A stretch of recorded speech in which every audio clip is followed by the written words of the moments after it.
দরবেশ বাবা আমাকে গুহার ভিতরে একা পেয়ে যেভাবে আমার সাথে কাজ করল, গল্পটি সম্পূর্ণ শুনলে আপনাদের মেশিন দিয়ে টপ টপ করে পানি চলে আসবে।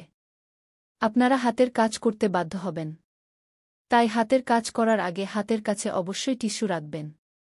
একদিন আমাকে বাধ্য হয়ে দরবেশ বাবার কাছে যেতে হয়েছিল, কারণ লকডাউনে আমার স্বামীর চাকরি চলে গিয়েছিল এবং আমাদের বাড়ির অবস্থা খুবই খারাপ হয়ে গিয়েছিল। আমার বন্ধু আমাকে বলেছিল যে দরবেশ বাবার কাছে মাথা নত করলে সব সমস্যার সমাধান হয়ে যায়। পরে একদিন আমি দরবেশ বাবার কাছে চলে গেলাম। সেই বাবা পূজার অজুহাতে আমাকে তার গুহার ভিতরে নিয়ে গেল। সেখানে আমার এবং বাবার ছাড়া অন্য কেউ ছিল না। কিছুক্ষণ পরে বাবা গুহার দরজা বন্ধ করে দিলেন। গুহার ভিতরে খুব অন্ধকার ছিল। তারপর হঠাৎ আমার নজর বাবার কালো রঙের সাপের উপর পড়ল। সাপটি দেখে আমি ভয় পেয়ে গেলাম এবং বাঁচার জন্য হাত পা নাড়াতে শুরু করলাম। কিন্তু আমি নিজেকে বাঁচাতে পারলাম না। তারপর বাবাও আমার একা থাকার সুযোগ নিলেন এবং আমার সাথে এমন কিছু ঘটল যে বন্ধুরা, আমার নাম ফারজানা এবং আমার বয়স ২৬ বছর। আমি একজন বিবাহিত মহিলা। আমার পরিবারে আমার স্বামী রাহুল এবং আমার ২ মেয়ে আছে। আমাদের বিয়ে হয়েছিল আয়োজিত বিবাহ। আমাদের বিয়ের ১৫ বছর হয়ে গেছে। এই সময় আমাদের ২ মেয়ে হয়েছে। বড়টির নাম আমরা অনেক ভালোবেসে রোশনী এবং ছোটটির নাম কাজল রেখেছি। আমার স্বামী একটি মধ্যবিত্ত পরিবার থেকে এসেছেন। তিনি একটি বেসরকারি সংস্থায় চাকরি করতেন। কিন্তু সংস্থাটির লকডাউনের সময় তার চাকরি চলে যায়। তারপর আমরা পাঞ্জাব থেকে দিল্লি স্থানান্তর হয়ে গেলাম এবং কাজের সন্ধান করতে লাগলাম। আমার স্বামীকে কোনো কাজই মিলছিল না। তিনি বিভিন্ন অফিসে মুখোমুখি সাক্ষাৎকার দিতে যেতেন। কিন্তু তবুও তার চাকরি হচ্ছিল না। এই কারণে আমাদের বাড়িতে প্রায়ই টাকা নিয়ে ঝগড়া হতে শুরু করল। এখন বাড়ি তো টাকাতেই চলে। সাধারণ মানুষের চাহিদা কখনো শেষ হয় না।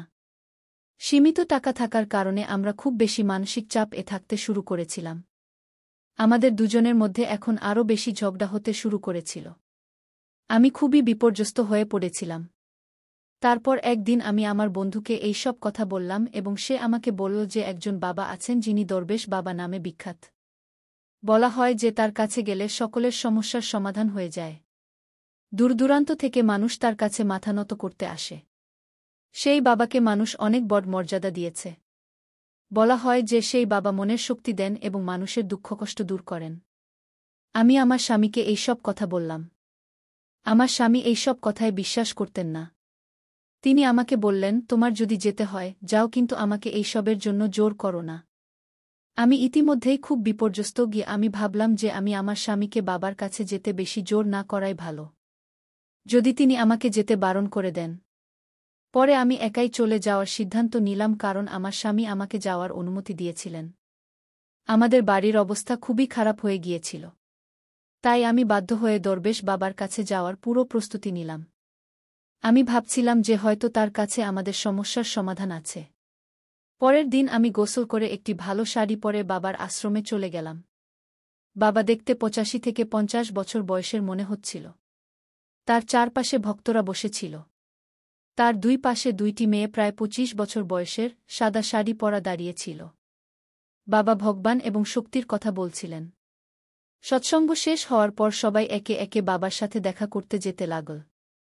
যখন আমি তার কাছে পৌঁছালাম, তিনি হাসলেন এবং আমাকে আশীর্বাদ দিলেন এবং বলতে লাগলেন, মা, তোমার কপালের রেখা দেখে মনে হচ্ছে তুমি গভীর কষ্টে আছ। বলো, কি কষ্ট? বাবাজি তোমার কষ্ট দূর করে দেবেন। কল্যাণ হবে। পরে বাবাজি অন্যদের সাথে দেখা করতে লাগলেন এবং আমাকে অপেক্ষা করতে বললেন। আমি পাশে বসে অপেক্ষা করছিলাম। সবাই চলে যাওয়ার পর বাবাজি আমাকে ডাক পাঠালেন, তখন আমি তার কাছে গেলাম। বাবাজির সাথে তার ২ জন সেবিকাও ছিলেন যারা সাদা শাড়ি পরেছিলেন। একজন শিষ্য ছিলেন যিনি ধুতি পরেছিলেন। বাবাজি আমাকে তার সামনে বসালেন এবং পূজা শুরু করলেন। তার সেবিকা পিছনে দীপ নিয়ে দাঁড়িয়েছিল। বাবাজির চোখ বন্ধ ছিল এবং তিনি তার ঠোঁট নাড়াচ্ছিলেন। মনে হচ্ছিল যেন তিনি মনে মনে কোনো মন্ত্র জপ করছেন। তারপর বাবাজি চোখ খুললেন এবং আমাকে গম্ভীরভাবে দেখে বললেন, যার ভয় ছিল তাই হয়েছে মেয়ে, তোমার জন্মপত্রিকায় দোষ আছে, যার কারণে তোমার পরিবারের উন্নতিতে বাধা আসছে। এর জন্য তোমাকে পূজা করাতে হবে, এর চিকিৎসা করতে হবে। বাবাজির কথা শুনে আমি একটু ঘাবড়ে গেলাম। আমি বাবাজিকে বললাম, বাবাজি, আমি খুবই সমস্যার মধ্যে দিয়ে যাচ্ছি। আপনি কোনো পূজা বা উপায় বলুন। আমি কোনো পূজা করাতে রাজি আছি। পূজায় যত খরচ হবে আপনি আমাকে বলে দিন। আমরা খুবই বিপদে আছি। তাই আমি আপনার কাছে এসেছি। তখন বাবাজি বললেন, কাল তুমি স্নান করে নতুন কাপড় পরে সিঁদুর ছাড়া এবং মঙ্গলসূত্র ছাড়া আশ্রমে চলে আসবে। আমরা কাল থেকে পূজা শুরু করব। মনে রাখবে, এই পূজার কথা কাউকে বলো না, না হলে বিঘ্ন ঘটবে। আর বাড়িতেও কাউকে কিছু বলো না যে আমি কোথায় যাচ্ছি। হয়তো আমি বলে দিতাম যে আমি কোথায় যাচ্ছি, তাহলে ভালো হতো।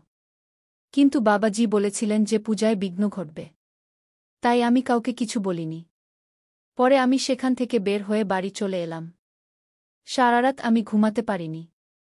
আমি ভাবছিলাম যে আমার কুণ্ডলিতে দোষ আছে।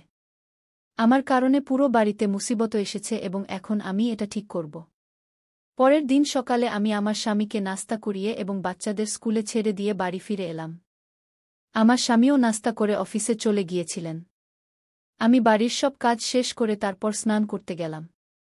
আমি ভালো করে স্নান করে একটি হলুদ রঙের শাড়ি পরলাম এবং পরে সিঁদুর ছাড়া এবং মঙ্গলসূত্র ছাড়া বাবাজির আশ্রমে চলে গেলাম। আজ আশ্রমে কেউ ছিল না। আমি দেখে ঘাবড়ে গেলাম যে আজ আশ্রম একদম খালি কেন। আমি একা সেখানে ভয় পেতে লাগলাম। আমি একজন শিষ্যকে জিজ্ঞাসা করলাম যে আজ আশ্রম খালি কেন। তখন সেই শিষ্য আমাকে বলল যে গুরুজির শিষ্যদের সবাইকে ফোন করে জানিয়ে দিয়েছে যে আজ আশ্রমে একটি বিশেষ পূজা আছে, যার কারণে বাবাজি আজ কাউকে দেখবেন না। আমি সেখানে পৌঁছলে বাবাজির সেবিকারা বলল যে বাবাজি গুহার ভিতরে আছেন এবং তিনি তোমারই অপেক্ষা করছেন। সে আমাকে বলছিল, তুমি খুবই ভাগ্যবতী যে তোমাকে বাবাজির কাছে গুহার ভিতরে যাওয়ার সুযোগ মিলেছে, কারণ বাবাজি গুহার ভিতরে সবাইকে ডাকেন না কি। তারপর সে আমাকে গুহার ভিতরে যাওয়ার পথ দেখাল। সে আমাকে গুহার ভিতরের একটি কক্ষে নিয়ে গেল। সেখানে একটি বিছানা ছিল এবং সেই বিছানার সামনের জায়গায় বাবাজি একটি যজ্ঞের বেদি তৈরি করেছিলেন। আমি ভাবলাম যে এখানেই বাবাজি যজ্ঞ করেন এবং পরে রাতে ঘুমান। আমার ভাবনা থামিয়ে দিয়ে তার একজন শিষ্যা বলল, তুমি একদম সঠিক জায়গায় এসেছ। বাবাজি তোমার সব ইচ্ছা পূরণ করে দেবেন। তার কাছে বিশাল শক্তি আছে। তুমি বাবাজির সাথে এখানেই বসো। আমরা বাইরে যাচ্ছি। তুমি কি কাউকে বলনি যে তুমি এখানে এসেছ? আমি মাথা নেড়ে না জানালাম। বাবাজি আমাকে বসতে বললেন। আমি আর বাবাজি সেখানেই মেঝেতে বসে গেলাম। বাবাজি মন্ত্র পড়ে আগুনে ঘি ঢালছিলেন। তিনি মন্ত্র উচ্চারণ করতে থাকলেন। তারপর একজন সেবিকা বাইরে থেকে দুধের গ্লাস নিয়ে ভিতরে এল। বাবা কিছুটা দুধ আগুনে ঢাললেন আর বাকি দুধ হাতে নিয়ে কিছু মন্ত্র বললেন। তারপর সেই দুধ আমাকে পান করতে দিলেন। বাবা বললেন, এটা পান করো। কিন্তু আমার ভয় হচ্ছিল যে কিছু ভুল না হয়ে যায়, কারণ এখানে আর কেউ ছিল না। আমি ভয় পাচ্ছিলাম, কিন্তু ভয়ে ভয়ে দুধের গ্লাস হাতে নিলাম এবং একবারেই সব দুধ পান করে ফেললাম। দুধ পান করার পর আমার কিছুটা অদ্ভুত লাগতে শুরু করল। হঠাৎ করেই আমার মাথা ঘুরতে লাগল। আমার চোখের সামনে অন্ধকার নেমে এল। আমি অচেতন হয়ে যাচ্ছিলাম। আমি মেঝেতেই পড়ে গেলাম। আমার মনে হলো হয়তো দুর্বলতার কারণে আমার মাথা ঘুরছে। প্রথমে আমি কিছুই বুঝতে পারছিলাম না। কিছুক্ষণ পর যখন আমার অল্প জ্ঞান ফিরল, তখন আমি বুঝতে শুরু করলাম আমার সাথে কি কি ঘটছে। কিন্তু আমি এর বিরোধিতা করতে পারছিলাম না, কারণ আমি পুরোপুরি সচেতন ছিলাম না। আমি অনুভব করছিলাম যে কয়েকজন মানুষ মিলে আমাকে তুলছে। তারপর তারা আমাকে বিছানায় শুইয়ে দিল। আমি চোখ খুলে সব দেখতে পাচ্ছিলাম, কিন্তু কিছু করতে পারছিলাম না। তারপর সেই বাবা তার শিষ্যদের বাইরে অপেক্ষা করতে বললেন। বাবা পূজা শুরু করলেন। আমি বাবার এই কাজ দেখে হতবাক হয়ে গেলাম। আমি ভাবতে লাগলাম, এটা কোন ধরনের পূজা? আমার স্বামী তো অনেক দিন থেকে আমাকে স্পর্শ করেনি, কারণ সে তার সমস্যায় জড়িয়েছিল। বাড়ির সমস্যা দেখে আমি নিজেই খুব বিপর্যস্ত ছিলাম। যদি আমি বিপর্যস্ত না হতাম, তবে কখনো এই ভণ্ড বাবার কাছে পূজা করাতে আসতাম না। বাবার কাছে আসার আগে আমি ভেবেছিলাম, যদি একটি পূজা করালে আমাদের বাড়িতে সুখসমৃদ্ধি আসে, তবে এতে ক্ষতি কি? কিন্তু আমি জানতাম না যে এখন বাবা আমার সাথে এমন আচরণ করবে। আমি অর্ধচেতন অবস্থায় বাবার দিকে তাকিয়েছিলাম। সে আমাকে বলতে লাগল, মেয়ে, একদম শান্ত হও আর পূজা করো। আমি তোমার সব সমস্যা দূর করে দেব। তোমার বাড়িকেও শুদ্ধ করতে হবে। কোনো দিন তোমার বাড়িতে গিয়ে বাড়িটাও শুদ্ধ করে দেব। কিন্তু এখন আমি ধীরে ধীরে বুঝতে পারছিলাম যে কিছু ভুল হচ্ছে। তারপর বাবা বলল, কেমন লাগছে মেয়ে? তোমার মনে যে কোনো সমস্যা আছে তা দূর করে দাও। তখন বাবা জোরে জোরে মন্ত্র উচ্চারণ করতে লাগলেন। সকালে যখন আমি বাড়ি থেকে বেরিয়েছিলাম তখন আমি খুব খুশি ছিলাম যে পূজা হয়ে গেলে বাড়িতে কিছু বরকত আসবে। কিন্তু আমি একটি বড় ভুল করেছিলাম যে আমি কাউকে এখানে আসার কথা বলিনি। এখন যদি আমি বিরোধিতা করি তবে এই বাবা আমাকে মেরে ফেলবে এবং কেউ কিছু জানতেও পারবে না। আমি সেখান থেকে পালাতে চাইছিলাম, কিন্তু নেশার কারণে আমি কিছুই করতে পারছিলাম না। এখন আমি বুঝতে পারছিলাম যে আমি কোথায় এসে কত বড় ভুল করে ফেলেছি। এখানে তো কিছু ভুল কাজ হয়। বাবা তো মানুষের বিশ্বাস নিয়ে খেলা করে। আমার মাথায় অনেক প্রশ্ন ঘুরছিল যে আমি এখানে আসার ভুল কেন করলাম। বাবা আমাকে বলছিলেন, সাবাস পুত্রী, তুমি খুব ভালোভাবে পূজায় অংশ নিচ্ছ। তুমি এভাবেই পূজা করতে থাকো। আমি তোমার ঘরের সব সমস্যা দূর করে দেব। কিন্তু আমি তো জানতাম বাবার কোনো সমস্যা দূর করছেন। আমি সেই দিনই ঠিক করে নিয়েছিলাম, একবার আশ্রম থেকে বের হয়ে গেলে আমি এই বাবাকে ছাড়ব না। আমি ভালোভাবেই বুঝে গিয়েছিলাম বাবার ডেরায় কি কি অন্যায় কাজ হয়। এখন আমাকে বাবার ডেরায় হওয়া অন্যায় কাজের খবর ফাঁস করতে হবে। যদি আমি এমন না করি তাহলে কে জানে এই বাবা আর কত নারীর শরীর নিয়ে খেলবে এবং কত ঘর ধ্বংস করবে। মাধ্যমের সময় প্রায় 2 ঘণ্টা পর আমার জ্ঞান সম্পূর্ণ ফিরে এল।